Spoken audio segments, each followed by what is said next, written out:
తండ్రి యొక్కయు కుమారుని యొక్కయు పరిశుద్ధాత్మ యొక్క నామమున త్రిత్వములోని రెండవ ఆదివారపు పరిశుద్ధ ఆరాధన ప్రారంభించబగాక. ఆమేన్.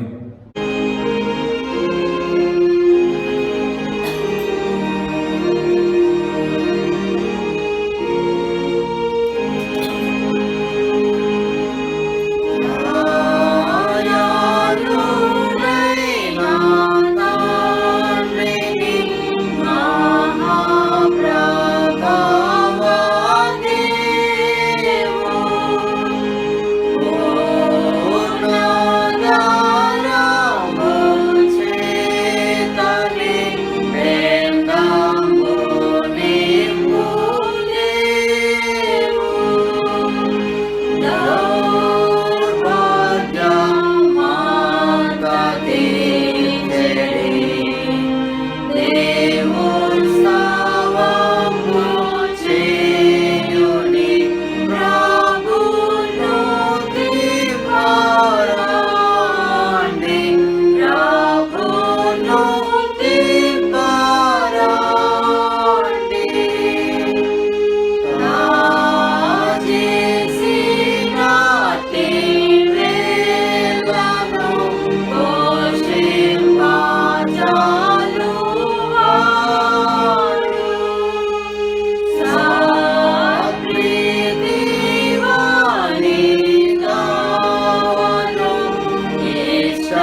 24వ పూటలో ఉంటున్నటువంటి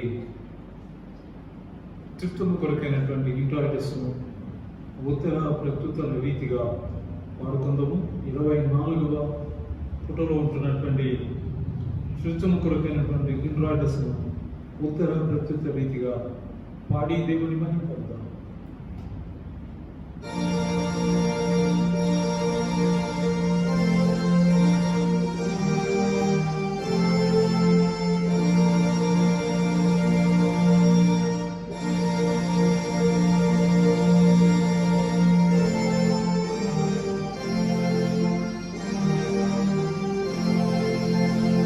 దేవా నాకెడమా దృష్టి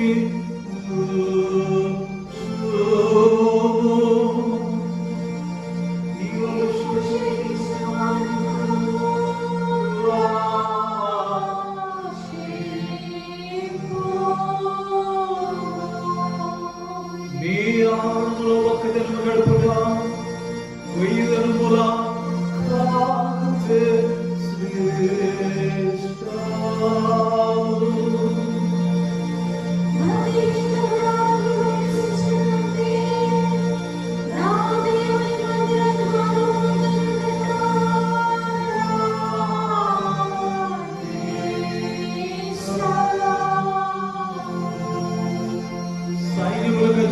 యెహోవా నీ నివాసము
దేవుడు తన పరిశుద్ధాల ముందు ఉన్నాడు.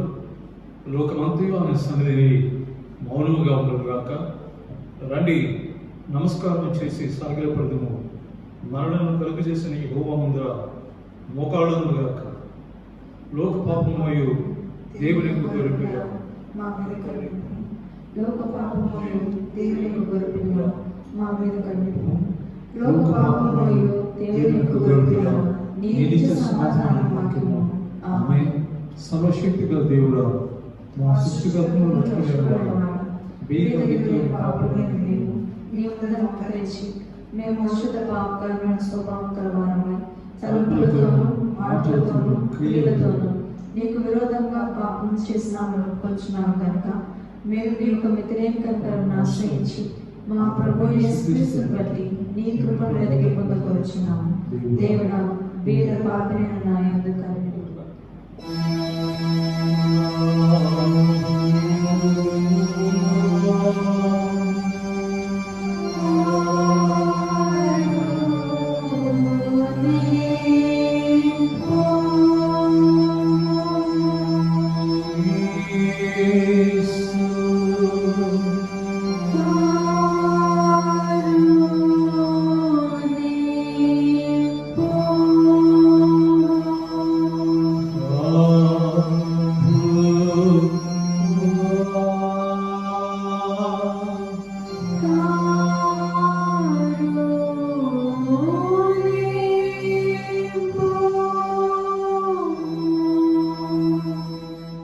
దేవుడు మన మీద కరుణించి మన పాపం నిమిత్తమై తన జనిత కుమారుని మరణమునకు అప్పగించి ఆయనను చూచి మనల్ని మన్నించున్నాడు. మరి ఆయన తన నామమున విశ్వాసం ఉంచిన వారికి దేవుని పిల్లలకు అధికారం అనుగ్రహించును. ఆయన కీర్తింపుడి, ఆయన నామమును బట్టి ఆయన కీర్తింపుడి. సర్వోన్నతమైన వారిలో దేవునికి మహిమ. భూమికి సమాధానములు, మనిషి ఎదుట చిరునవ్వులు.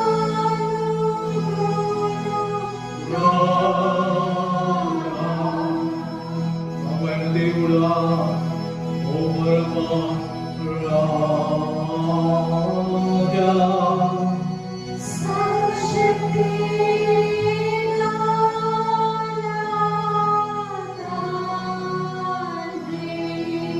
నిన్ను స్తుతించుచున్నాను, నిన్ను ఆరాధించుచున్నాను, నిన్ను మహిమపరచుచున్నాము. నీకు మహిమను బట్టి నీకు కృతజ్ఞతాస్తుతులు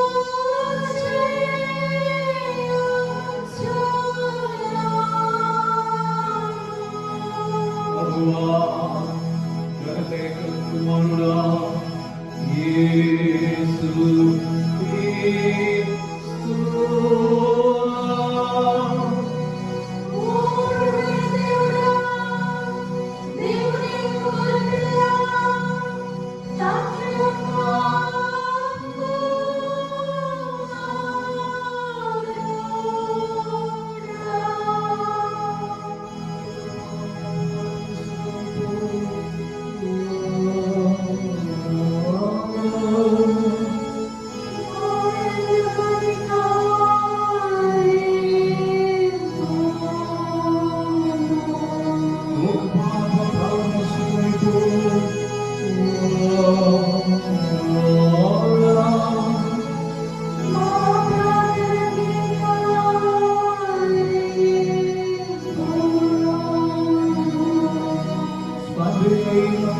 దేవుని కుడి చేతి వైపు కూర్చుని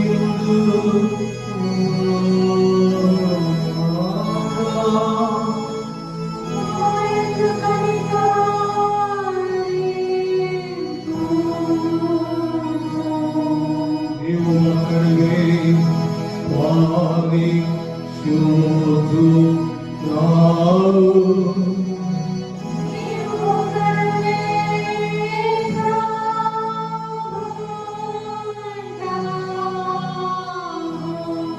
ఓ క్రీస్తువా, నీవు ఒక్కడివే పరిశుద్ధాత్మ తోడారు.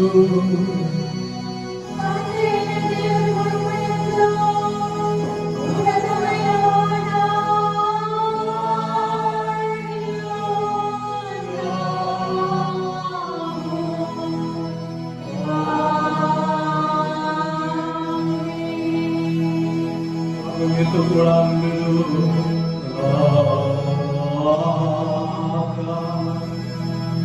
ఆయన మీ ఆత్మతో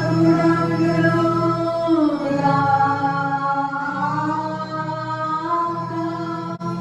ఆదిత్యము రాది. నిన్ను నమ్మవారికందరికీ బలమైనటువంటి దేవా, మా ప్రార్థనలు అరుణతో చింతగించి మరియు మా మధ్య స్వభావ బలహీనతలను బట్టి నీవు లేనిది మంచిదేది చేయజాలము కనుక మేము నిన్ను నీ ఆజ్ఞలను కైకొనచ్చు మా తలంపులను క్రియలను సంతోషం కలుగునట్లు నిన్ను సంతోషపరచునట్లు నీ కృపా సహాయం దయచేయని నీతోనూ పరిశుద్ధాత్మతోనూ సహాయక దేవుడై యుగయుగములు జీవించుచు పరిపాలించుచునుండు నీ కుమారుడు ఆ ప్రభు యేసుక్రీస్తు ద్వారా నిన్ను వేడుకొనుచు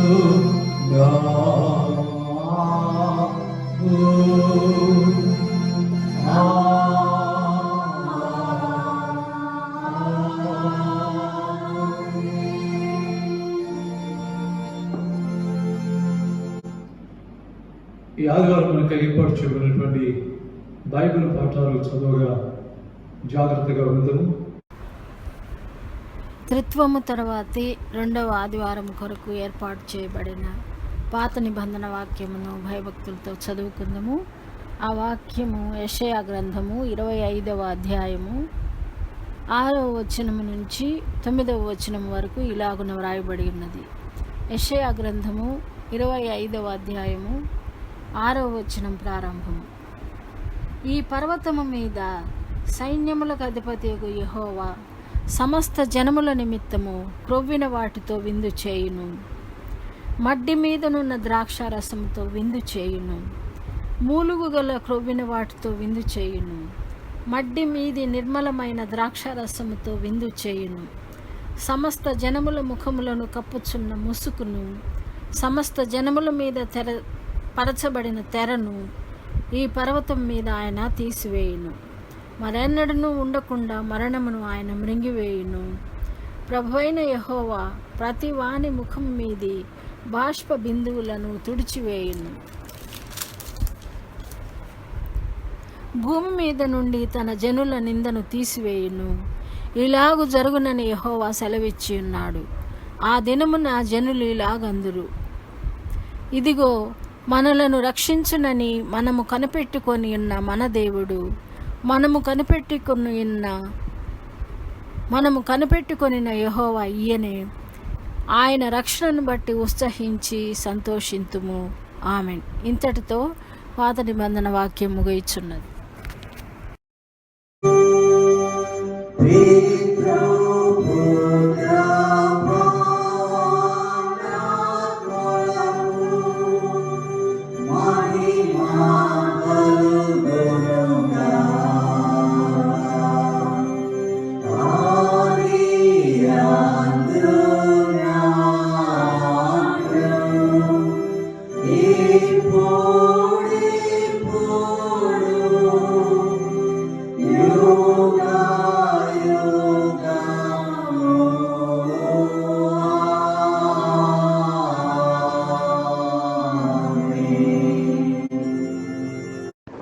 త్రిత్వం తర్వాతి 2వ ఆదివారానికై ఏర్పాటు చేయబడిన పత్రిక పాఠాన్ని భయభక్తులతో చదువుగా విందుము. అది ప్రకటన గ్రంథము 3వ అధ్యాయం 14 నుంచి 22 వరకు. ప్రకటన గ్రంథము 3వ అధ్యాయము 14 నుంచి 22 వరకు. లవోదికీయలో ఉన్న సంఘపు దూతకి ఇలాగు రాయము. ఆమె నన్నువాడును నమ్మకమైన సత్యసాక్షియు దేవుని సృష్టికి ఆదినైన వాడు చెప్పు సంగతులేమనగా, నీ క్రియలను నేనెరుగుదును. నీవు చల్లగానైనను వెచ్చగానైనను లేవు. నీవు చల్లగానైనను వెచ్చగానైనను ఉండిన మేలు. నీవు వెచ్చగానైనను చల్లగానైనను ఉండక నిలువెచ్చగా ఉన్నావు గనుక నేను నిన్ను నా నోటి నుండి ఉమ్మివేయను ఉద్దేశించుచున్నాను. నీవు దౌర్భాగ్యుడును, దిక్కుమాలిన వాడవును, దరిద్రుడును, గ్రుడ్డివాడవును, దిగంబరుడనై ఉన్నావని ఎరుగక నేను ధనవంతుడను, ధనవృద్ధి చేసి ఉన్నాను, నాకేమీ కొదువు లేదని చెప్పుకొనుచున్నావు.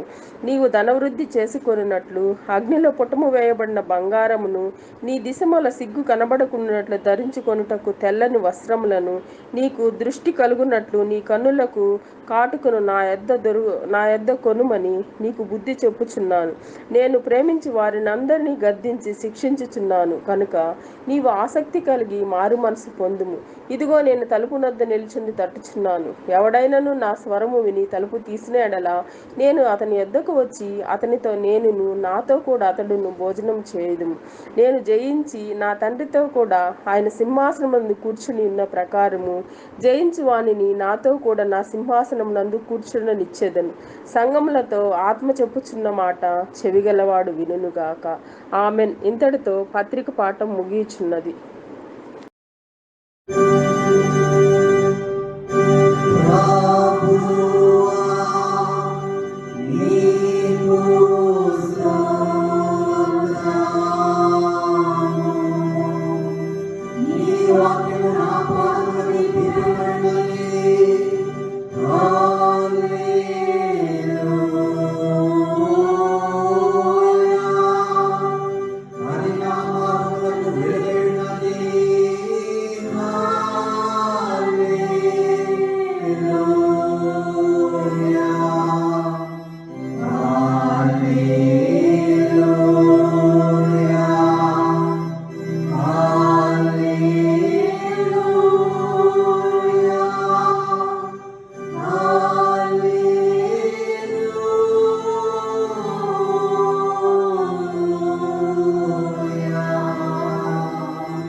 త్రిత్వం తర్వాతి 2వ ఆదివారమునకై ఏర్పాటు చేయబడిన సువార్త వాక్యము భయభక్తులతో చదివి విందము. అది లూకా సువార్త 14వ అధ్యాయము 25వ వచనం నుంచి 35 వరకు ఈలాగున చదివిందము. లూకా సువార్త 14వ అధ్యాయము 25 నుండి ఇలాగ చదువుకుందాం. బహుజన సమూహంలో ఆయనతో కూడా వెళ్ళుచున్నప్పుడు ఆయన వారి తట్టు తిరిగి, ఎవడైనను నా యొద్దకు వచ్చి తన తండ్రిని తల్లిని నా భార్యను పిల్లలను అన్నదమ్ములను అక్క చెల్లెలను తన ప్రాణమును సహా ద్వేషింపకుంటే వాడు నా శిష్యుడు కానేరడు. మరియు ఎవడైనను తన సిలువను మోసుకొని నన్ను వెంబడింపని ఎడల వాడు నా శిష్యుడు కానేరడు. మీలో ఎవడైనా ఒక గోపురము కట్టింప కోరిన ఎడల దానిని కొనసాగించుటకు కావలసినది తన యొద్ద ఉన్నదో లేదో అని కూర్చుండి తగులుబడి మొదట లెక్క చూచుకును కదా. చూచుకొని ఎడల అతడు దాని పునాది వేసి ఒకవేళ దానిని కొనసాగింపలేకపోయినందున చూచువారందరూ ఈ మనుషుడి కట్ట మొదలుపెట్టెను కానీ కొనసాగింపలేకపోయినని అతన్ని చూచి ఎగతాళ చేయుతూ సాగుదురు.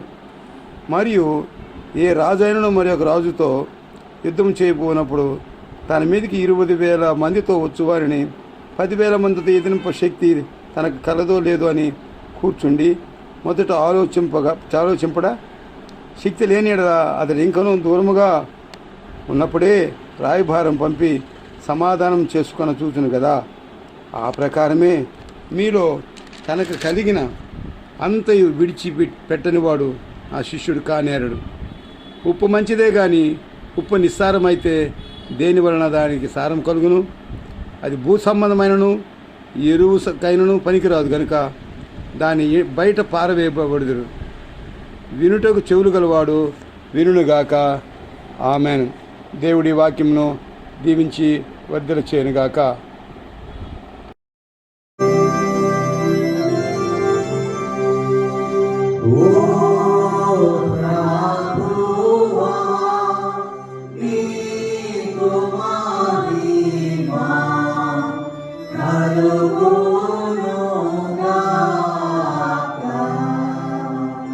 సార్వత్రిక సంఘంతో కలిసి మన అతి పరిశుద్ధమైనటువంటి అపోస్తలుల విశ్వాస ప్రమాణమును త్రియక దేవునికి వినయముతో ఒప్పుకొందును. నేను పరలోకమును భూలోకమును సృష్టించిన సర్వశక్తి గల తండ్రి దేవుని నమ్ముచున్నాను. ఆయన జగతికి కుమారుడైన మన ప్రభువైన యేసుక్రీస్తును నమ్ముచున్నాను. ఈయన పరిశుద్ధాత్మ చేత గర్భధారించబడి కన్యక మరియను పుట్టి పొంతి పిలాతుకు శ్రమపడి సిలువ వేయబడి చనిపోయి సమాధి చేయబడినాడని పాతాళములో దిగి చనిపోయిన వాళ్ళని 3 దినములు లేచి పరలోకముకి సర్వశక్తి గల తండ్రి దేవుని కుడి చేతిన కూర్చున్నాడని జీవించువారికి చనిపోయిన వారికి న్యాయం తీర్చుటకు నమ్ముచున్నాను. నేను పరిశుద్ధాత్మను నమ్ముచున్నాను. పరిశుద్ధ సంగమము, పరిశుద్ధ ఐక్యము, పాప పరిహారము, శరీర పునరుద్ధానము, నిత్య జీవము నమ్ముచున్నాను. ఆమేన్. కీర్తన సంఖ్య 308వ కీర్తన సదైవ భక్తితో పాడి దేవుని మాట్లాడతాం.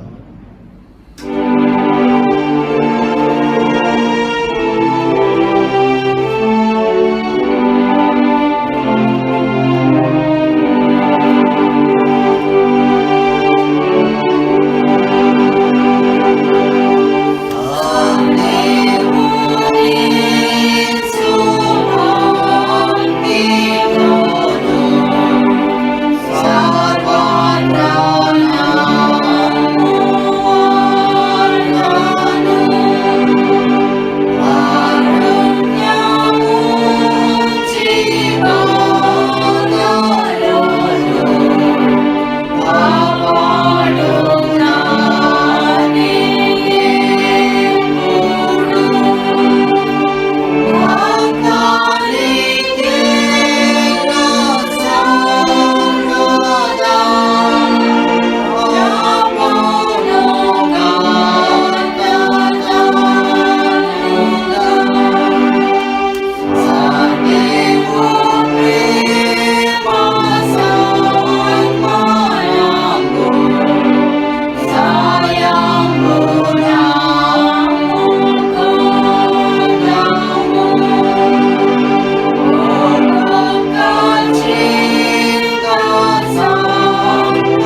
కృపయు సమాధానం మీకు కలుగునుగాక. ఆమేన్. ప్రభువును ప్రేమించవలసినటువంటి ప్రియమైన క్రైస్తవ సంఘాన్ని బట్టి దేవునికి స్తోత్రం. దేవుడు తన మహాకృపలో సజీవులుగా ఉంచి ఆయన వాక్యాన్ని ధ్యానించేటువంటి, ఆయన ఆరాధించేటువంటి భాగ్యం ఇచ్చారు. ఆయన పరిశుద్ధ నామానికి స్తుతి చెల్లిస్తున్నాం. ఖచ్చితంగా ఈ ఆదివారపు దినాన మన వాక్యపు అంశం ద ప్రామినెన్స్ ఆఫ్ క్రైస్ట్, అనగా క్రీస్తు యొక్క ప్రాధాన్యత, క్రీస్తు యొక్క గొప్పతనం, క్రీస్తు యొక్క మహిమను గురించినటువంటి కొన్ని వాక్యాలు మనం గమనిద్దాం. ప్రకటన గ్రంథం 3వ అధ్యాయం 14వ వచనాన్ని మరొకసారి చదివి ధ్యానంలో ఉంచుదాం. అపోస్తలుడైనటువంటి యోహాను రాసినటువంటి ప్రకటన గ్రంథం 3వ అధ్యాయం 14వ వచనాన్ని చదువుకుందాం. లౌదీకలో ఉన్నటువంటి సంఘపు దూతకు ఇలాగూ రాయు, ఆమేన్ అనేవాడు నమ్మకమైన సత్య సాక్షి, దేవుని సృష్టికి ఆది అయి ఉన్నవాడు చెప్పు సంగతులు ఏమనగా. ప్రార్థన చేద్దాం. వాక్యాన్ని ధ్యానించేదానికి దేవుని సహాయం కోసం ప్రార్థన చేద్దాం. ప్రేమపూర్వైన మా యేసయ్యా నీకు స్తోత్రం ప్రభువా. మీరు అమూల్యమైనటువంటి వారు, శ్రేష్టమైనటువంటి వారు, మీకంటే గొప్ప నీ రూపంలో ఎవరు లేరు ప్రభువా. నీ గొప్పతనాన్ని ధ్యానించేటువంటి భాగ్యం, నీ గొప్పతనాన్ని గురించి మొత్తాన్ని వివరించేటువంటి భాగ్యం మీరు నాకు ఇచ్చారు. నీకు స్తోత్రం. కూడి వచ్చిన బిడ్డలు దీవించమని నీ వాక్యాన్ని ధ్యానిస్తుండగా మీ కాపుదల, మీ సన్నిధి, మీ ఆలోచన మాకు దయచేయమని యేసు పరిశుద్ధ నామములో నేను అడిగి వేడుకుంటున్నాము తండ్రి. ఆమేన్. ప్రభువును ప్రేమించవలసినటువంటి ప్రియమైన క్రైస్తవ సంఘాన్ని బట్టి దేవునికి స్తోత్రం. దేవుడు తన మహాకృపలో భయంకరమైనటువంటి ఈ లోకంలో మహమ్మారి, తెగుళ్ళు, అనేకమైనటువంటి బ్లాక్ ఫంగస్, ఎల్లో ఫంగస్, అనేక రీతులుగా మానవాళిని దెబ్బతీసేదానికి ప్రయత్నం చేస్తున్నటువంటి అనేకమైన దుష్ట శక్తులను బట్టి వారన్నింటి నుండి దేవుడు తన మహాకృపలో కాపాడి సజీవులుగా ఉంచి ఆరోగ్యంతో దేవుడు మనకి ఇస్తున్నటువంటి ఆయన అమూల్యమైనటువంటి కృప కోసమే దేవుడు నామానికి స్తుతి చెల్లిస్తున్నాను.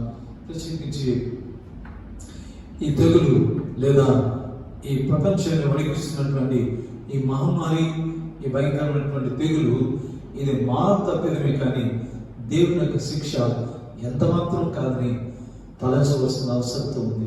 కారణం ఎందుకంటే దేవుడు ఇశ్రాయేలు యొక్క ప్రయాణంలో ఆ 13-14 వర్షాల మంది వారు కనాను నుంచి ఐగుప్తు నుంచి వారు బయలుదేరి కనానుకు వస్తున్నటువంటి సమయంలో వారు చేసినటువంటి అనేకమైనటువంటి గొలుగుళ్ళు, సనుగుళ్ళు, అనేకమైనటువంటి దేవునికి విరోధమైనటువంటి కార్యాల వలన దేవుడు వారిని శిక్షించడానికి వారు తాపకరమైనటువంటి సర్పాలు పంపించి అవి కరువుగా అనేక వేల మంది మరణించడం మనం చూసాం.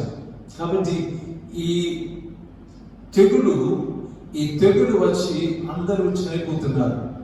అప్పుడు మోషే ప్రార్థింపగా దేవుడు ఇచ్చినటువంటి ఒక సొల్యూషన్ ఏంటంటే ఇద్దరి సర్పాన్ని నిలవబెట్టి దాని వైపు చూచు వారందరూ బ్రతుకుదురు, దాని వైపు నిదానించి చూచిన వారు బ్రతుకుతారని ఆయన మోషేకి చెప్పారు. కాబట్టి శిక్షించేటువంటి దేవుడు ఆయన శిక్ష తర్వాత ఆ శిక్షకు విరుగుడు కూడా మానవులు నశింపాలని దేవుడు కోరుకోడు. మానవులు తిరిగి బాగుపడేదానికి, మానవులు తిరిగి రక్షణ పొందేదానికి ఆయన ఒక ఏర్పాటు చేయడం మనం గమనిస్తున్నాం.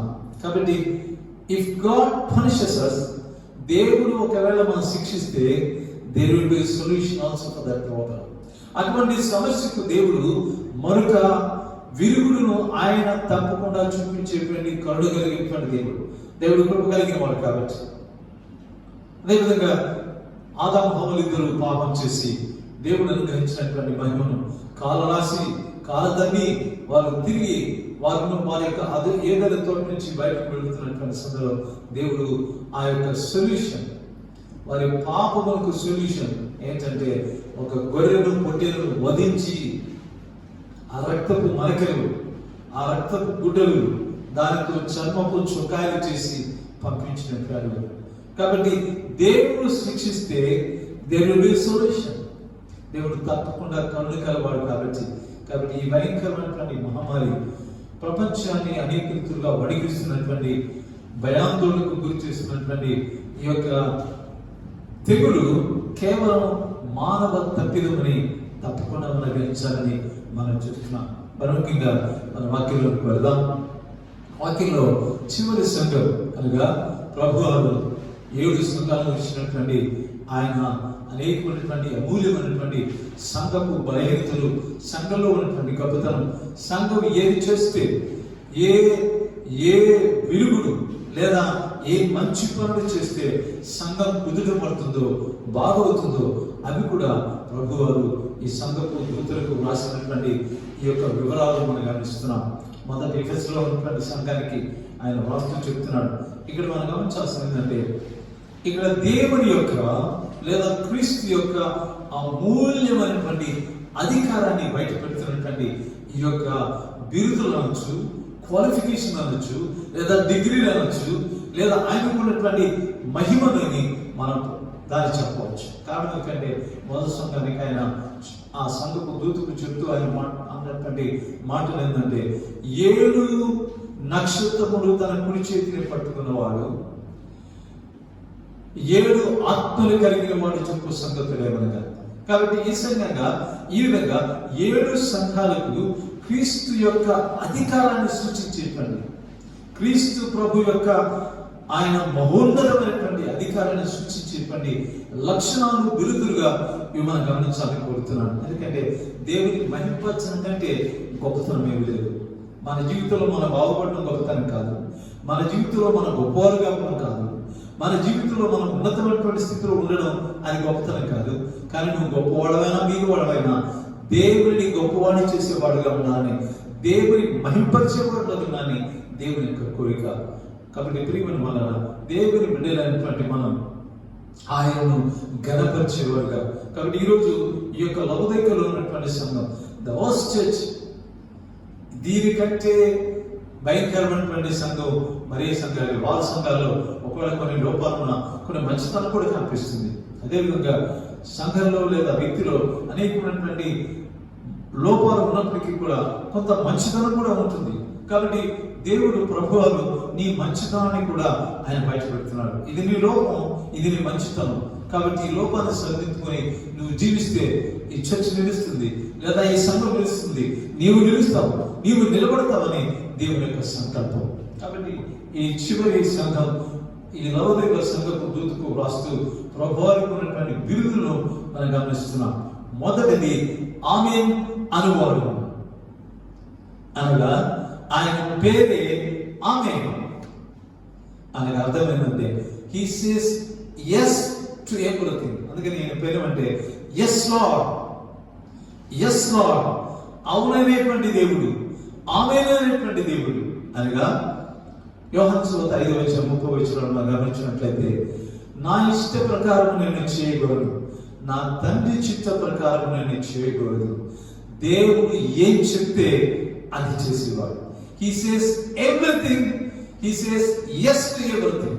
అన్నిటికీ ఆయన ఏం చెప్పినా సరే నీవు ఫలాని పని చేయాలి, నీవు ఫలాని దగ్గరకు యోర్దాను నది అరణ్యంలో నీవు శోధింపబడి దానికి పరిశుద్ధాత్మని తీసుకొని తోసుకొని వెళ్ళడం మనం గమనిస్తున్నాం. బాప్తిసం పొందాలా, శోధనలు పొందాలా, అందరి చేత ద్వేషింపబడాలా, అందరి చేత కొట్టబడాలా, అందరి చేత అవమానపరచబడాలి. వీటన్నిటికీ కూడా ప్రభు అంటున్నాడు yes to the law. అలాగే అదే విధంగా అలాగే చేస్తాను, నా ఇష్ట ప్రకారము జరిగించుకున్నట్టుకు నేను ఈ లోకంలోనికి రాలేదు. I was sent, నేను పంపబడిన వాడిని, నన్ను పంపిన వానికి ఆయన ఏం చెప్తే అది చేస్తాను. సమరయ స్త్రీ మాట్లాడుతున్నప్పుడు శిష్యులు ఆహారం తీసుకుని వచ్చారు. ప్రభువా ఆకలితో ఉన్నారు, భోజనం చేయాలంటే ఆయన అంటాడు నన్ను పంపిన వారి చిత్తం నెరవేర్చుట, ఆయన పని తుదముట్టించుట నాకు ఆహారం అయ్యింది. ఎంత గొప్ప మాట. కాబట్టి ప్రభువారు దేవుడు చెప్పేటువంటి ప్రతి మాట కూడా he says yes. అందుకనే ఆయన పేరు ఏంటంటే ఆమేన్. అనగా నువ్వు అటువంటి వాడవు నీవైతే దేవుడు చెప్పేటువంటి ప్రతి మాటకు నీవు అవును ప్రభా, అలాగే ప్రభా అనేటి వాడు నీవైతే దేవుని కుడి పార్శ్వంలో కూర్చున్నటువంటి ప్రభు, మన కొరకై విజ్ఞాపన చేస్తున్నటువంటి ప్రభు, నీవు ఏమడిగినా సరే ఆయన హి సేస్ ఆమేన్. కాబట్టి ఇటువంటి దేవుని మనం కలిగి ఉన్నాం. దయచేసి గమనించండి, అమెరికాలో ఒకనొక యవనస్తుల కూడికు ఒకనొక యవనుడు ఆ కూడిక హాజరయ్యాడు. పాస్టర్ గారు ఆయన చెప్తూ ఆయన కొన్ని మాటలు ఈ యూత్ను ఉద్దేశించి చెప్పినటువంటి మాటలు. ఆ మాటలు ఏంటంటే, దేవునికి విజయం ముఖ్యం కాదు, నీవు ఉన్నతమైన స్థితిలో ఉండడం ముఖ్యం కాదు, కానీ విధేయత ముఖ్యం. ఆ మాటలు విన్నటువంటి ఆ యవనుడు తిరిగి కూటమి అయిన తర్వాత ఆయన వెళుతున్నాడు, తన ఇంటికి వెళుతున్నటువంటి సమయంలో అతనిలో ఒక విధమైనటువంటి ప్రేరేపణ. అదేంటంటే, నేరుగా తన ఇంటికి వెళ్ళేదానికి లెఫ్ట్ వెళుతుండగా లేదు, నేరుగా స్ట్రైట్గా వెళ్ళు. అతను నేరుగా స్ట్రైట్గా వెళ్తున్నాడు. వెళ్ళిన తర్వాత రైట్ అని తిరిగాడు.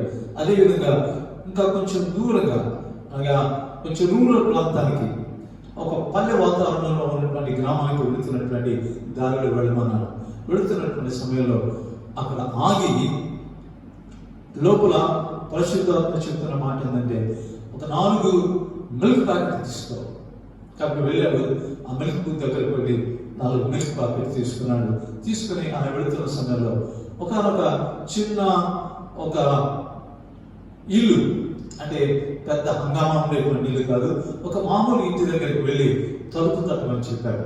కాబట్టి ప్యాకెట్ ఎత్తుకుని వెళ్ళి తలుపు తట్టిన వెంటనే లోపల నుంచి ఒకనొక స్త్రీలో వచ్చి బయటకు వచ్చి ఆ ప్యాకెట్ తీసుకుని, అయ్యా లోపలికి వచ్చి కూర్చోండి అని చెప్పిన తర్వాత లోనికి వెళ్ళి టీ తాగిన తర్వాత ఆయన చెప్పినటువంటి మాటలు ఏంటంటే, మేము రాత్రి నుంచి ప్రార్థన చేస్తున్నాం, 2 రోజుల నుంచి తుఫాను చేత ఎటువంటి ఆహారం లేకుండా మీరు పస్తులతో, మీరు ఉపవాసంతో ఉంటున్నారు. ఇవన్నీ భయంకరమైన స్థితి, ఏది తినేదానికి తాగేదానికి కూడా ఏం లేదు, ఒక మంచిది తప్ప. కాబట్టి ఇటువంటి స్థితిలో వారు చేసినటువంటి ప్రార్థనకు దేవుని జవాబు ఏంటంటే, ఒకనొక వ్యక్తి రాబోతున్నాడు, మీకు పాల ప్యాకెట్ ఇవ్వబోతున్నాడు అన్నటువంటి ఆ ఆలోచన, అటువంటి తలంపులు ఇచ్చినటువంటి దేవుడు కరెక్ట్గా ఆ యవనుడు ఆ ఇంటికి రావడం, ఆ పాల ప్యాకెట్ ఇవ్వడం, వాటితో కొంత దెబ్బరిన తర్వాత ఆ యవనుడు వెళ్ళి ఆ ఇంటికి కావాల్సినటువంటి కొన్ని తినేటువంటి పదార్థాలు అనేకమైన వాటిని ఆయన తీసుకుని వచ్చి ఆ కుటుంబాన్ని ఏ విధంగా ఆదరించాడు, సహాయం చేశాడు. ప్రియమైన వాళ్ళు, మాట వినడం ముఖ్యం. So we have to listen to the word. దేవుని యొక్క వాక్కు, దేవుని యొక్క మాటకు.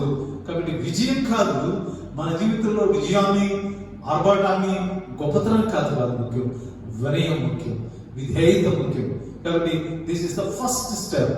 ప్రభు వారు తన జీవిత కాలమంతా ఆయన కుమారుడై ఉండి కూడా, మనం గమనించినట్లయితే ఏప్రిల్ 5 అధ్యాయం 7-8 వచ్చాడు, మనం గమనించినట్లయితే ఆయన కుమారుడై ఉండి కూడా తాను పొందిన శ్రమల వలన విధేయతను నేర్చుకును. He said yes to the Lord.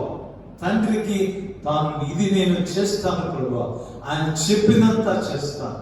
కాబట్టి దేవుని పిల్లలైనటువంటి మనం, దేవుని వారసులమైనటువంటి మనం, ఆ క్రీస్తు యొక్క పిల్లలమైనటువంటి మనం, మనకు ఇవ్వబడినటువంటి ఏంటంటే ఎవర్ వి సే ఆమెన్. ఈ ఆమెన్ అయినటువంటి వ్యక్తికి, ఈ దేవునికి నువ్వు చెప్పవలసిన పని ఏంటంటే ఎస్ లార్డ్. కాబట్టి దేవుని పిల్లలు ప్రభు యొక్క మాటకు ఎస్ చెప్తారే కానీ ఎన్నడూ కూడా నువ్వు చెప్పేటువంటి వారు కాదు. ఇక 2వ సత్యాన్ని గమనించినట్లయితే నమ్మకమైన సత్య సాక్షి. ఇది 2వ బిరుదు లేదా 2వ క్వాలిఫికేషన్, 2వ క్యాడర్. ఇటువంటి గొప్పతనం, నమ్మకమైన సత్య సాక్షి. ప్రియమైన వాళ్ళ, దేవుని నమ్మడం గొప్పతనం కాదు, మంచిదే, దేవుని నమ్మాలి. దేవుని నమ్మవలసినటువంటి బాధ్యత మన మీద ఉంది. ఎవరైనా సరే, అబ్రహాం అయినా సరే, మోషే అయినా సరే, ప్రతి ఒక్కరు వారెంతటి వారైనా సరే దేవుని యందు విశ్వాసం ఉంచవలసిందే.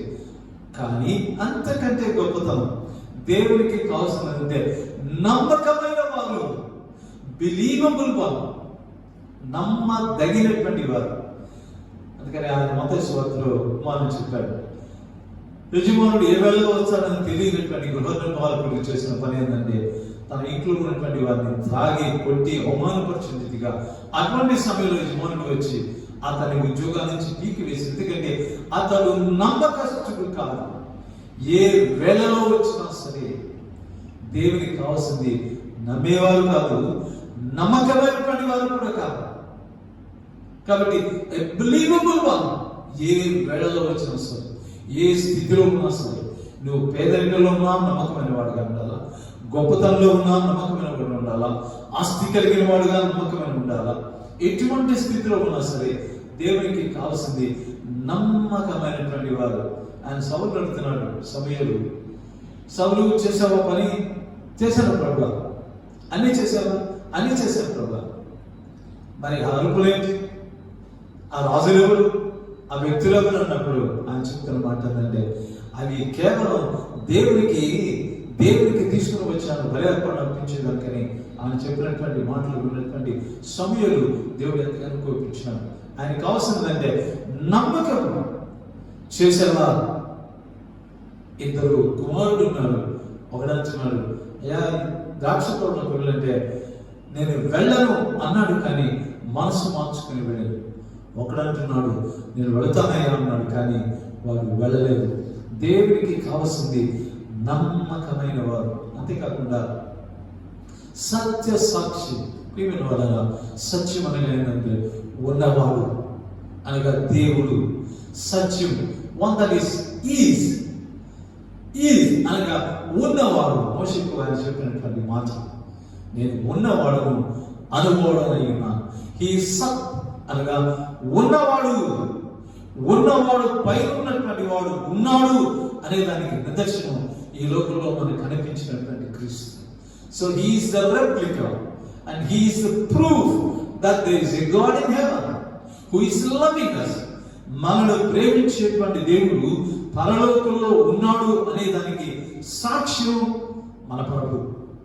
So he gave a witness. దేవుడు లోకమును ఎంతో ప్రేమించి, కాబట్టి ప్రేమించేటువంటి దేవుడు ఉన్నాడు అనే దానికి రుజువు, ప్రూఫ్ మన ప్రభు. So he is a witness to the Lord. నీ జీవితంలో కూడా, మన అందరి జీవితంలో కూడా ప్రేమ వల్ల మనం దేవునికి సాక్షులుగా ఉండాలి. ఎందుకంటే భయంకరమైనటువంటి కరోనా కాలంలో ఎంత గొప్ప శ్రమలు రాబోతున్నాయో మనకు తెలుసు, ఎంత గొప్ప ఆందోళన ఉంటున్నామని తెలుసు. మన ప్రపంచమే కాదు, మన భూ వ్యవస్థే కాదు, మన సెలెస్టియల్ అనగా మండలం, ఆకాశ మండలంలో ఏ మార్పులు జరుగుతున్నాయో మనకు తెలియదు. ఎటువంటి శిక్ష, ఎటువంటి శ్రమ మన జీవితంలోకి వస్తుందో తెలియదు. కాబట్టి దేవుడు బిడ్డలైనటువంటి మనం దేవుడు కోరుకునేదంటే you must be believable one, నమ్మదగిన వారు. ఎందుకంటే నమ్మదగిన వారు. ఆయన 2వ అధ్యాయం ప్రకటన గ్రంథంలో 2వ అధ్యాయం 10వ వచనంలో గమనించితే, మరణం వరకు నమ్మకముగా ఉండను, నేను నీకు జీవ కిరీటం ఇచ్చాను. కాబట్టి నమ్మకమైన వారికి ప్రభు ఇచ్చేటువంటి బహుమానం జీవ కిరీటం. కాబట్టి అటువంటి కిరీటాన్ని పొందేదానికి ప్రభు మనం సిద్ధపరచుగాక. ఇక 3వ సంగతి, అమూల్యమైనటువంటి సంగతి మనం జ్ఞాపకం చేసుకోవాలి. అదేంటంటే దేవుని సృష్టికి ఆది అయిన వాడు. He is the beginning of the creation of God. మరి గమనించండి, ఆదికాండం 1వ అధ్యాయంలో మనం గమనించినట్లయితే, ఆది యందు దేవుడు భూమి ఆకాశమును సృజించెను. ఆది యందు అనగా అర్థం ఏంటంటే in the beginning అంటే he himself is Christ. So beginning is Christ. క్రీస్తు నందు దేవుడు భూమి ఆకాశమును సృజించెను. He is the beginning for everything. మానవ జీవితంలో ప్రతి దానికి మొదట ఉండవలసిన వాడు ఆయనే. అందుకని మొట్టమొదటి వాక్యం ఆది యందు. మొదటి బైబిల్ దేవుని వాక్యపు మొదటి మాట ఆది యందు, క్రీస్తు నందు. హెబ్రీ పత్రిక 1వ అధ్యాయం 2వ వచనం మనం గమనించినట్లయితే, ఆయన తన వాక్కు ద్వారా ప్రపంచమును నిర్మించెను. So in the beginning, in Christ, through the word, దేవుడు వాక్కు ద్వారా ప్రపంచములు, ఒక భూమే కాదండి, ఒక సూర్యుడే కాదండి, సూర్యుడి కంటే ఎక్కువ 800 కాంతి శక్తి కలిగినటువంటి సూర్యుడు ప్రపంచం లోపల ఈ సెలెస్టియల్ లేదా మహాకాశంలో ఉంటున్నారు. సూర్యుడి కంటే 800 రెట్లు ఎటువంటి గొప్ప సూర్యుడు ఉన్నారు. కానీ మనకు వచ్చేటువంటి సూర్యుడు ఎంత దూరంలో ఉండాలో మన మీద కృప కలిగినటువంటి దేవుడు అని తన మహాకృపలో సరైన స్థలంలో ఉంచారు. కాబట్టి ఇన్ ద బిగినింగ్ యోహాను సువార్త 1వ అధ్యాయం మనం గమనించినట్లయితే ఆయన లేకుండా ఏది కలగలేదు. ఎవ్రీథింగ్ భూలోకంలో ఉన్నటువంటి ఏదైనా సరే యవ్వనిచే జనించు జగమెవ్వని రూపల నుండి ఎనీథింగ్ ప్రతిదీ కూడా అన్నిటికీ కూడా మూలం ప్రభువు మాత్రమే. ఆయనతోనే ప్రారంభమవుతాయి. ఆయనతోనే ప్రారంభమవడం కాదు, ఆయనతోనే అంతమవుతాయి కూడా అంటారు. అల్ఫాయు ఒమేగయు నేనే అనగా అర్థం ఏంటంటే మొదటి వాడను నేనే, ఆది నేనే, అంతముకు నేనే. మానవుడు అంటే మనకు కొంత వయసే ఉంటుంది. So we are liable to limitations. మనం అందరము కొన్ని షరతులకు, కొన్ని లిమిట్కి లోబడినటువంటి వారు. మనము ఈ భూమి మీద ఉన్నటువంటి ప్రతి ఒక్కరూ ఇటువంటి షరతులతో కూడినటువంటి జీవితాన్ని జీవించాలి. అంతకంటే ఎక్కువ జీవితం మనం జీవించలేదు. కానీ దేవుడు కాలములకు, సమయానికి, ఆకాశానికి, భూమికి, వీటన్నిటికీ పరిమితులు లేనటువంటి దేవుడు. And unlimited God. ఫోటోకు పరిమితం కాడాయన, గుళ్ళకు పరిమితం కాడాయన. దేవుడు ఆత్మ కనుక ఆయన ఆరాధించేవారు ఆత్మతోనూ సత్యంతోనూ ఆరాధించాలి. ఫలాని మందిరంలో ఆరాధించాలా, ఫలాని సంఘంలోనే ఆరాధించాలా, ఫలాని స్థలంలోనే మీరు ఆరాధించాలన్నటువంటి స్థలానికి కట్టుబడేటువంటి దేవుడు కాదు, సంఘాలు కట్టుబడేటువంటి దేవుడు కాదు, స్థలాలు కట్టుబడేటువంటి దేవుడు కాదు. Is free. Anyone can worship. ఎవరైనా సరే, ఎక్కడైనా సరే ఆరాధించగలిగేటువంటి స్థితి, స్వాతంత్రం దేవుడు మనకి ఇచ్చారు. కాబట్టి దేవుడు ఈజ్ బిగినింగ్ ఫర్ ఎవ్రీథింగ్. పునరుత్థానానికి ఆయనే. జగత్తు పునాది వేయబడక మునిపే వధింపబడినటువంటి గొర్రెపిల్ల. భూమి ఆకాశాలు లేకముందే, భూమి రవంతే కూడా బట్టి లేకముందే ఆయన ఉన్నటువంటి వాడు. నేను ఉన్నవాడను, మోషేతో ఉన్నవాడను, యెషయాతో ఉన్నవాడను, అబ్రహాముతో ఉన్నవాడను, వీరందరితో మాట్లాడినటువంటి and the beginning is the beginning for everything.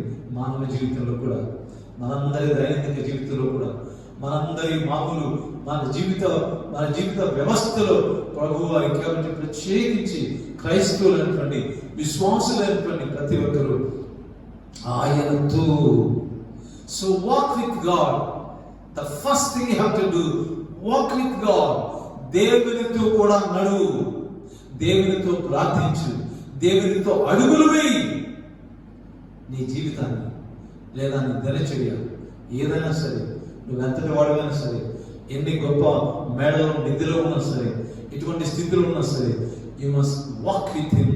That the first time మొట్టమొదటిగా ప్రథమంగా మన జీవితంలో మన ప్రభుతో ప్రారంభించాలి. ఆయన లేకుండా ఏది ఉండకూడదు. కాబట్టి is the beginning for everything in this world. ప్రపంచంలో ఉన్నటువంటి ప్రతి దానికి ఆయనే ప్రారంభం. ఇటువంటి గొప్ప ప్రారంభం కలిగినటువంటి క్రైస్తవ విశ్వాసాల జీవితాలు ఎంత సఫలంగా మారుతాయి. కాబట్టి ప్రియమైన వాళ్ళ ఈ 3 బిరుదులు ఆయన యొక్క మూల్యమైనటువంటి శక్తిని, ఆయన మూల్యమైనటువంటి గొప్పతనాన్ని మనం సూచిస్తున్నాయి. ద ప్రామినెన్స్ ఆఫ్ గాడ్ అని దేవుడు కోసం అంటున్నాడు. ప్రభుత్వాలైన, అధికారులైన, రాజులైన, రాజ్యాలైన అన్నీ కూడా క్రీస్తు పాదముల యొక్క ఉండవాలని తండ్రి యొక్క అభీష్టమైన కారణం. ఎందుకంటే he is the one that exhibited God.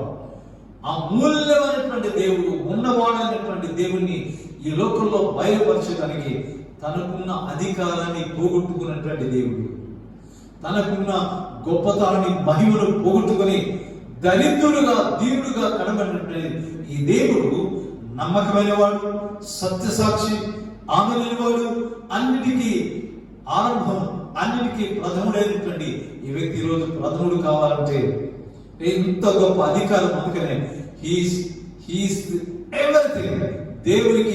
దేవునికి రావాల్సినటువంటి ఘనత, మహిమ ఇవన్నీ కూడా ఆయన మాత్రమే పొందేదానికి అర్హుడై ఉన్నాడు. అందుకని the prominence of God in the lives of his believers, ఆ విశ్వాసాల జీవితాల్లో ఆయన ఎంత గొప్పతనం అంటే అంత గొప్పతనం కలిగి వాళ్ళగా ఉండాలి. కాబట్టి నీవు నేను కూడా ఆయన గొప్పతనాన్ని మన కొలసి పత్రిక 2వ అధ్యాయంలో గమనించినట్లయితే దేవుని మర్మమైనటువంటి క్రీస్తును. కాబట్టి దేవుడి బైబిల్లో అనేక మంది మర్మాలు చెప్తుంటారు. ప్రేమ వల్ల ఎవరు ఏ మర్మం చెప్పేదానికి పెద్దగా అవసరం లేదు, ఎందుకంటే everything is in the Bible. ప్రతిదీ కూడా దేవుని వాక్యంలో దేవుని ద్వారా స్పష్టపరచబడి ఉన్నాయి. కాబట్టి నీవు నేనా సరే ఎవరైనా సరే దేవుని పిల్లలైనటువంటి మనం ఆయనతో కూడా మన జీవితాలు ప్రారంభం కావాలి. ఏ పనుడైనా సరే అవి ఆయనతో కూడా ప్రారంభం కావాలి. అప్పుడే నీవు అన్నింటిలో ప్రథముడు అవుతావు. ప్రభు ఏ విధంగా గొప్పపడాడు అదేవిధంగా గొప్పతనాన్ని సంపాదించుకున్న దానికి పరిశుద్ధాత్మ దేవుడు ఇటువంటి గొప్ప బిరుదులు కలిగినటువంటి ప్రభువును మహిమపరిచేటువంటి భాగ్యం దేవుడు మనకు అనుగ్రహించిన దాక. ఆమేన్. సమస్త జ్ఞానం నుంచి దేవుడి సమాధానం యేసుక్రీస్తునందు మీ హృదయములకు తలంపులకు భక్తులుగా కాపాడుగాక. ఆమేన్.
9వ కీర్తన.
దయచేసి ప్రార్థనలో ఏకీభవిద్దాం. ప్రత్యేకించి ఈ ప్రపంచంలో మహమ్మారి కోవిడ్-19 వెలయాత్మలు చేస్తూ అనేక దేశాలకు ప్రజలకు భయాందోళన కలిగిస్తున్నటువంటి దేవునిగా మన భారతదేశంలో, మన ఆంధ్ర రాష్ట్రంలో, నెల్లూరు పట్టులో అనేక మిత్రులుగా ఈ కోవిడ్-19 ద్వారా బాధపడుతున్నటువంటి బిడ్డల మిత్రులు కూడా మనం జ్ఞాపకం చేసుకున్నాం. ప్రత్యేకించి మన సంఖ్యలో అనారోగ్యంతో ఇబ్బందులు ఉన్నటువంటి ప్రతి బిడ్డను జ్ఞాపకం చేసుకొని వారి స్వస్థతకు మీరు కూడా ప్రార్థన చేయమని మనం చేస్తున్నాం. ప్రార్థించుదాం. కృపా సమృద్ధి గల దేవానికి స్తోత్రం. నీ పరిశుద్ధ నామంలో మా తండ్రి, నీ పరిశుద్ధ సన్నిధిలో మేము ఉంటున్నాం. మా ప్రభా, మీరు గొప్ప దేవుడు. మా తండ్రి యెహోవా దయాళుడు, ఆయన కృప నిరంతరమును, ఆయనకు కృతజ్ఞతాస్తుతులు చెల్లించును. దుప్పి నీటి ఒకరి కొరకు ఆశపడినట్లు దేవా, నీ కొరకు నా ప్రాణం ఆశపడుచున్నది. సాయం చేయకు మా ప్రభా. నీ కృపను మా తండ్రి ఈ ఆదివారపు దినాన సజీవులుగా వచ్చి నీ పరిశుద్ధ సన్నిధిలో నీ వాక్యాన్ని విని, నీ వాక్యాన్ని ధ్యానించి మా ప్రభా నీ యొక్క ఆరాధనలో పాల్గొనేటువంటి వారిని మాకు ఇచ్చేయాలి. మేమైతే అయోగ్యులు మా తండ్రి, యోగ్యుడైనటువంటి దేవానికి స్తోత్రం. నీ కృపలో నీ గాయపడిన రక్తులు మా తండ్రి గత వారం అంతట్లో కాపాడారు. తిరిగి మరొక వారంలో ప్రవేశించేటువంటి ఈ నూతన దినంలో మా తండ్రి నీ బిడ్డలైనటువంటి మమ్మల్ని మా ప్రభా ఆదరించి బలపరచుకుంటున్నాం. ప్రత్యేక మా సెయింట్ పీటర్స్ నూతన సంఘాన్ని బట్టి నీకు స్తోత్రం. మా తండ్రి సంఘంలో ఉన్నటువంటి పెద్దలందరినీ దీవించండి. ప్రతి పెద్ద ప్రతి బిడ్డ మా తండ్రి ఈ సంఘపు అభివృద్ధి కోసం పాటుపడలాగున నీ కృప అనుగ్రహించండి. కట్టబడుతున్నటువంటి సంఘ నిర్మాణాన్ని దీవించండి. త్వరలో సంఘం, నూతన సంఘం మా తండ్రి కట్టుబడి నీ మహిమాంతరమే మా తండ్రి, నీ మహిమ కొరకే మా తండ్రి అది త్వరలో కట్టుబడలాగున నీ కృప అనుగ్రహించమనుకుంటున్నాం. పీసీసీ చెవులను, పీసీసీ సభ్యులను, ఇంకా అనేకమైనటువంటి స్త్రీలను, సండే స్కూల్ వారిని, యవ్వన బిడ్డలు మీరు దీవించిన మా తండ్రి, మన సమాజ వారిని దీవించండి. మరి ముఖ్యంగా సంఘ పెద్దల్లో ఉన్నటువంటి అనేక మంది బిడ్డలు మా తండ్రి వయసు అయినటువంటి వారిని నీ కృపలో జ్ఞాపకం చేసుకుని ఈ సంపూర్ణమైనటువంటి ఆరోగ్యాలు, మీ శక్తి భావన దయచేయండి. ప్రత్యేకించి మా సంఘంలో మా తండ్రి అనారోగ్యంతో ఉంటున్నటువంటి, కొంత అస్వస్థగా ఉన్నటువంటి ప్రతి బిడ్డను బట్టి నీకు స్తోత్రం చెల్లించుకుంటున్నాం. మీ సన్నిధిలో మనవి చేస్తున్నాం. బిడ్డలు మీరు ఆదరించి బలపరచండి. మీ సంపూర్ణ దీవుడు, మీ స్వస్థతని బిడ్డలకు దయచేయండి. ఎందుకంటే దాసు విజయనాథరావు గారిని మా ప్రభాని గాయపడుతున్న తాకండి, స్వస్థత దయచేయండి. అదేవిధంగా సుశీలమ్మను దీవించండి, మంచి ఆరోగ్యం దయచేయండి. ఈ దాసులు కుమారుల కోసం మీకు స్తోత్రం. ఈ దాసులకు మేల్చినటువంటి స్వస్థత నిమిత్తమైన స్తోత్రం. ఇంకా మొత్తాన్ని సంపూర్ణమైనటువంటి ఆరోగ్యంతో బిడ్డ నేను ఆరాధించడానికి కృప దయచేయండి. ఎందుకంటే దాసులు వారు జాయ్ ఫిలిప్స్ జ్ఞాపకం చేస్తున్నాం. ఈ దాసాలు కాస్తున్నటువంటి మంచి ఆరోగ్యం దయచేయని అనుకుంటున్నాం. అదేవిధంగా సాగర్ కోసం మీకు స్తోత్రం. ఈ దాసులు ముట్టండి, ఈ సంపూర్ణమైనటువంటి ఆరోగ్యం, మీ స్వస్థత దయచేయండి. ఇంకా అనేక మంది బిడ్డలు మాట్లాడి మా ప్రభా ఇబ్బందికరమైన పరిస్థితుల్లో ఉన్నటువంటి ప్రతి దాసులను మీరు దీవించి ఈ సంపూర్ణ ఆశీర్వాదాన్ని బిడ్డలకు దయచేయండి. మా సంఘంలో ఉన్నటువంటి ప్రతి క్రైస్తవ కుటుంబాన్ని బట్టి మీకు స్తోత్రం మాట్లాడి దీవించండి. ప్రతి కుటుంబం మాట్లాడి మా ప్రభా ఈ తెగుల నుంచి మా తండ్రి, ఈ భయంకరమైనటువంటి మహమ్మారి నుంచి మా ప్రభా నిబిడలో తగలకుండా, నిబిడలో తాకుండా మా తండ్రి ఈ గాయపడి బిడ్డలను భద్రపరచండి. ఈ సంపూర్ణ ఆరోగ్యాలు దయచేయండి. దాసు బీచ్లో ఉన్నటువంటి నాగేశ్వరాన్ని దీవించండి. ఈ దాసు కాసినటువంటి సంపూర్ణమైనటువంటి ఆరోగ్యం, శక్తి, నీ బలం దయచేయనుకుంటున్నాం. మా తండ్రి గూడు వచ్చినటువంటి బిడ్డలు, వాక్యమైనటువంటి బిడ్డలు, ఆరాధించినటువంటి దాసులు మీ గాయపడి హస్తం చాచి ప్రతి కుటుంబానికి రావాల్సినటువంటి మీ ఆశీర్వాదాలు, మీ దీవెనలు, మీ సంపూర్ణమైనటువంటి ఆశీర్వాదాలతో మీ బిడ్డలు దీవించి బలపరచుమని, సమస్త ఘనత మహిమలు మీరే పొందమని ఈ ప్రార్థన యేసు పరిశుద్ధ నామములో నేను అడిగి వేడుకుంటున్నాను తండ్రి, ఆమేన్. పరలోకమున మా తండ్రి, నీ నామం పరిశుద్ధపరచబడుగాక, నీ రాజ్యం వచ్చునుగాక, నీ చిత్తం పరలోకం జరుగుతున్నట్లు భూమి యందు జరుగునుగాక. మా నిదిన ఆహారం నేడు మాకు దయచేయి. మా అపరాధములు చేసిన వారిని మేము క్షమించిన ప్రకారం మా అపరాధములను క్షమించను. మమ్మ శోధనలో నిత్యక దుష్టు నుండి తప్పించను. రాజ్యము, శక్తియు, బలము నీవైన తండ్రి, ఆమేన్. ప్రభువును ఆశీర్వదించి నిన్ను కాపాడును.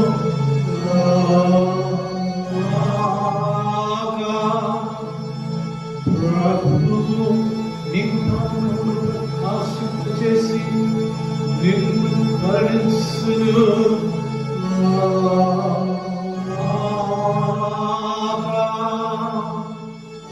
ప్రభువు నీ మీదికి సన్ముఖమునెత్తి నీకు సమాధానం కలుగజేయును.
ప్రాణమా యెహోవాను స్తుతించుము.